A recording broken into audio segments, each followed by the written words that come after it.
do something you're very passionate about.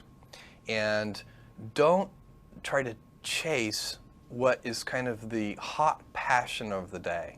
People say you have to have a lot of passion for what you're doing, and it's totally true. And the reason is because it's so hard that if you don't, any rational person would give up. It's really hard, and you have to do it over a sustained period of time. So if you don't love it, if you're not having fun doing it, and you don't really love it, you're going to give up. So just go and do it, try, learn from it. You'll fail at some things. That's a learning experience that you need so that you can take that on to the next experience. And don't let people who you may respect and who you believe know what they're talking about, don't let them tell you it can't be done. Because often they will tell you it can't be done, and it's just because they don't have the courage to try it. I think people that look for great ideas to make money, aren't nearly as successful as those who say, okay, what do I really love to do? What am I excited about? What do I know something about? What's kind of interesting and compelling? It's very rewarding when you work on something you think is going to make a big difference. And yeah, it's a little bit harder, but I think the passion that one might bring with it brings so much more energy to that you're more likely to succeed. You have to have an emotional investment in what you're doing. If you don't love what you're doing, failure is pretty much guaranteed. Success is not guaranteed by any means, but failure is much more likely if you don't love what you're doing. If you know exactly what you want to be, you need to spend as much time with people that are actually that already. One of the things that I do is I question a lot of things. And you can do that in a good way and in a bad way, but hopefully if you try to get people to motivate why they're doing something and their way of thinking, the worst thing you can end up with is a situation where you get told, well, this is the way it's always been. Mm-hmm. That's the worst ever. That's a non-answer. Instead, ask yourself, given everything we have today, is there a way we can make this better? And so when we're coming up with ideas, we always ask ourselves, what kind of new market is this creating? And then also, what part of my day and what problem is it solving? And so I've gone as far as taking an entire catalog of my day from the moment I open my eyes and writing down every single thing I do. And then asking myself, is there something here? If you're not coming up with 10 ideas a day, that's why I have this thing. If I'm not filling up this page every single day, then my idea muscle will atrophy. And I started this in 2001, and I still do it every single day. You have to come up with ideas every single day, or the idea muscle atrophies. The good news is, after about 6 months of doing that, you're like a machine. People get surprised at how many ideas you could just have anywhere. But understand that naturally nobody is interested in your idea. The world could care less, and you have to persuade them, and you have to show that you're the one person out there that can do it. When it comes to changing the world, what I learned from Steve Jobs is, if you believe in a Macintosh, if you believe in iPhone, iPod, iPad, if you believe enough, then you will see it. Because other people will believe in it. Other people will create software. Other people will create products. So you need to foster the belief in what you are dreaming so that it becomes a reality, which is very different than saying, I don't expect anybody to believe it until I see it. You need people to believe it before they can see it. Don't necessarily think that you have to have the home run and the huge Apple computer on your first start. I spent a long time in my life with skills just building little devices for fun. For fun is one of the key things, because that drives you to think and think and think and make it better and better and better than you ever would if you're doing it for a company.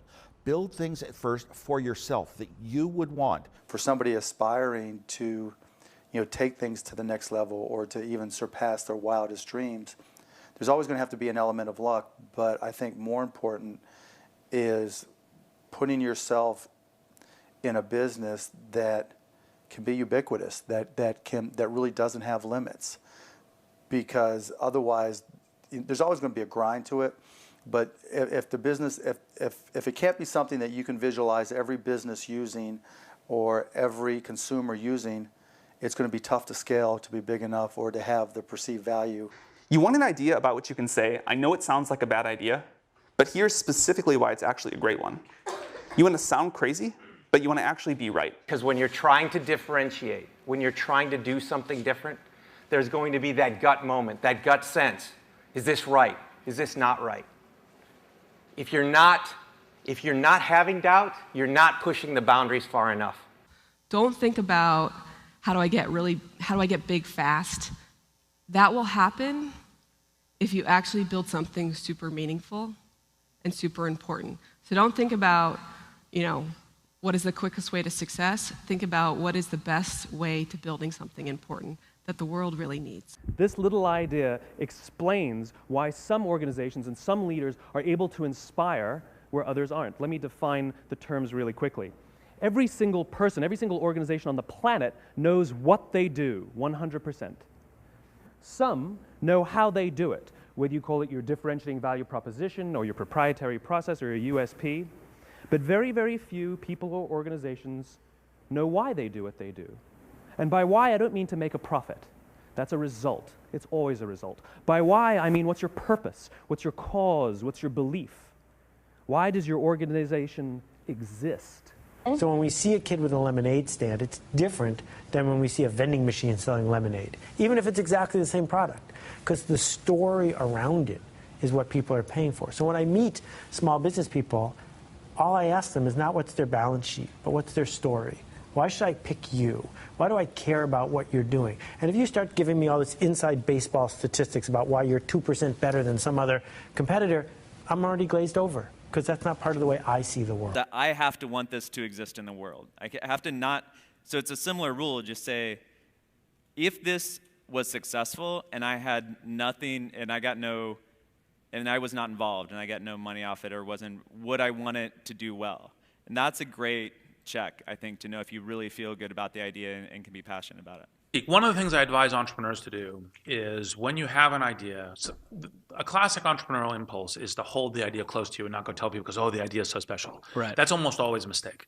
Go talk to Why is that a mistake? Yeah. It's a mistake because your actual real competitive advantage is not that you have this idea that you have locked away in your closet, which may or may not be accurate and you have no idea which it is. Your actual competitive advantage is if you're assembling the intelligence around, does this idea work? What is the right teams? What is the right learnings? And we're essentially in motion. The hardest thing to do is start. You have all these ideas and everyone has an idea, but it's really about executing the idea and building the idea and attracting other people to help you work on the idea. That is the biggest challenge. But the way to begin is to get the idea out of your head, draw it out, talk about it, program it if you're a programmer, or make it if you're building something. Like, you don't have to be the best, but you have to be dangerous, right? You have to learn just enough to be dangerous, to build an idea, concept it, and show it to the world. And then it turns out there are lots of other people, including all 170 employees that work at Instagram, who are much better at doing all that stuff than I am. But you need to find people who can, be drawn to the idea that you build, and then they end up taking it and making it even better. One way to conceptualize what makes a good product is, good engineering is part of it, good design is part of it, but really it's, one way I think about it is, at least, is maximizing the probability that someone shows up at the front door of, your store or your website or whatever it is and ends up with a solved problem. And oftentimes the best methodology is to start with the perfect experience with just one person, get that right, and then figure out how to scale something great. Instead of scaling something not so great and then trying to improve it, that's really hard to do. And so I think when you are starting a new business, you don't want to go after giant markets, you want to go after small markets, and you want to take over those markets quickly. Constantly seek criticism. Yeah.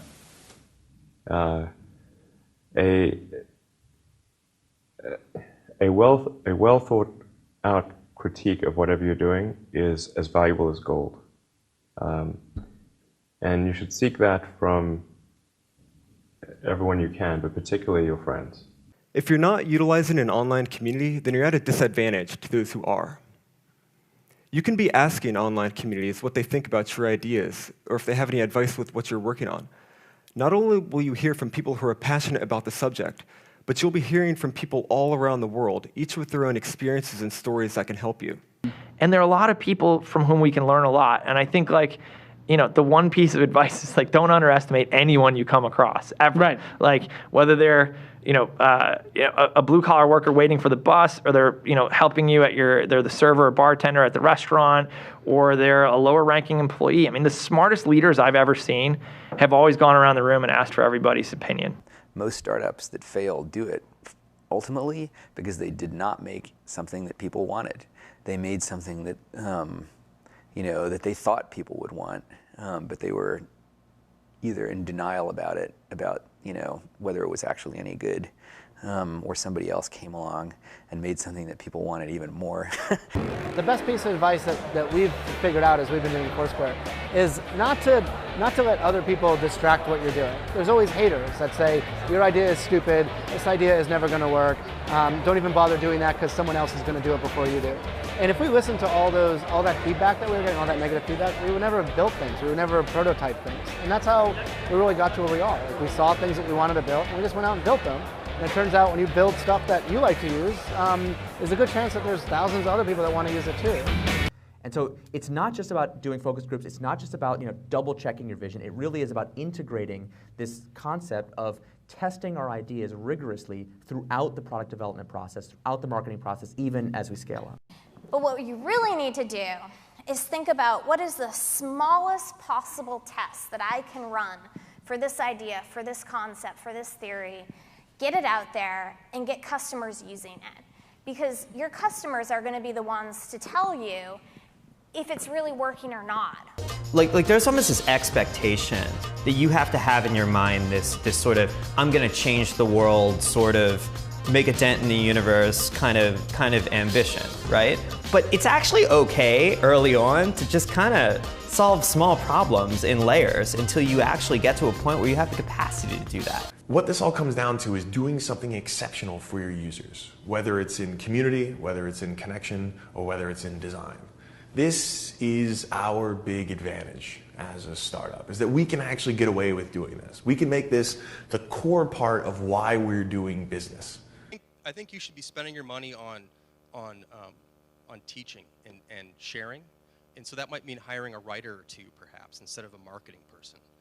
And start writing and start getting people to listen to what you're saying. You can't talk about yourself all the time because no one's going to come back for that, but you have to talk about things that are relevant to your industry or ideas that you have, and start to build that audience up.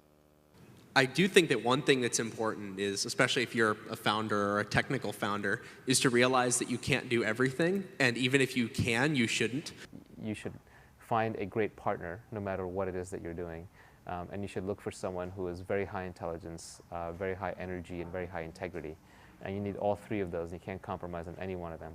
Otherwise, you'll end up with either someone who's not smart, which does you no good, or someone who's not hardworking, which also does you no good, or the worst case is you end up with a smart, hardworking crook who ends up working against your interests. And integrity is something that takes a lot of time spent with someone to figure out. The most important thing when you're working with people early is that you guys line up on what your goals are.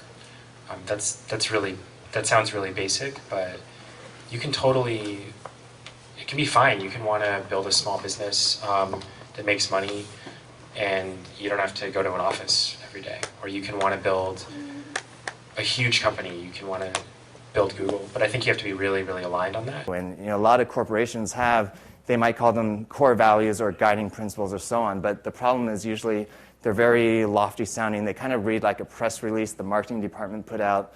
They sound just like their competitors, and maybe you learn about it on day one of your job, but then it becomes this meaningless plaque on the lobby wall.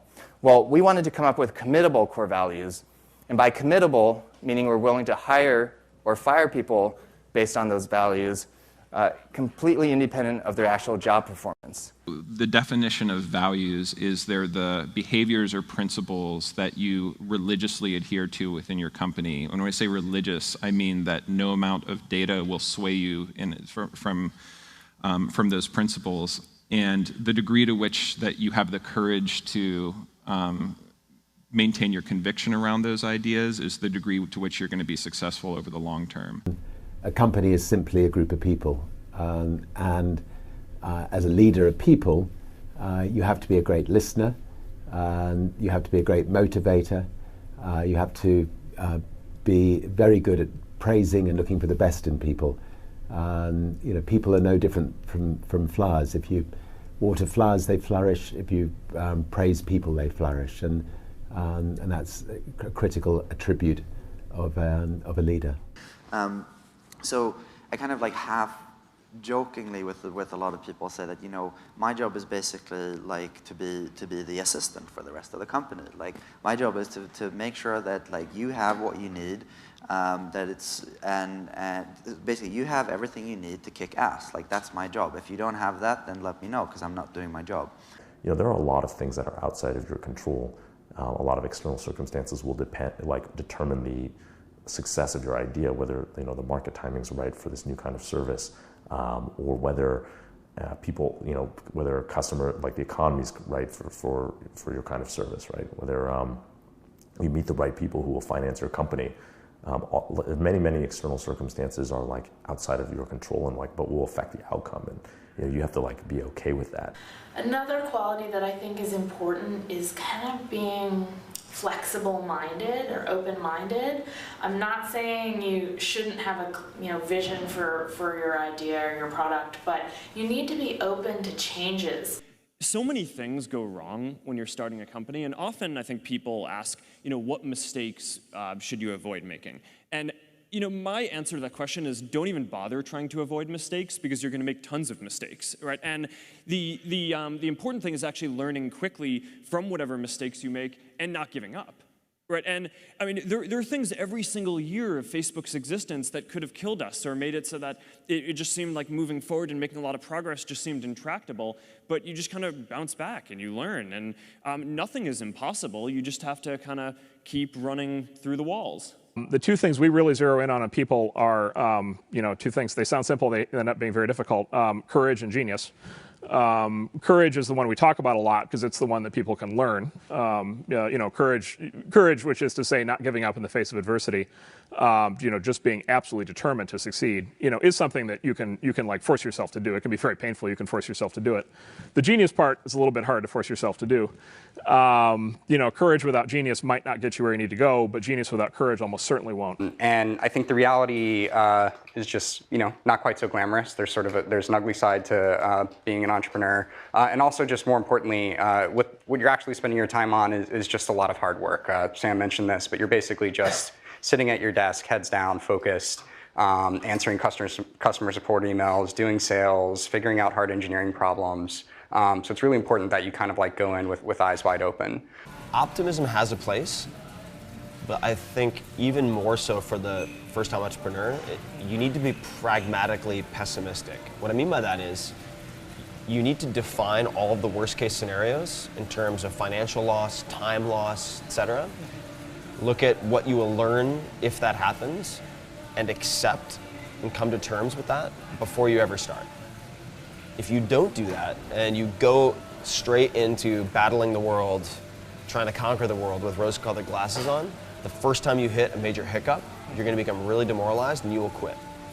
If you don't love it, you won't make it through the long period of pain that is inevitable. So make sure that you take care of yourself during the process. Make sure that you take care of your mental health, your physical health while you're doing it because it's a long road.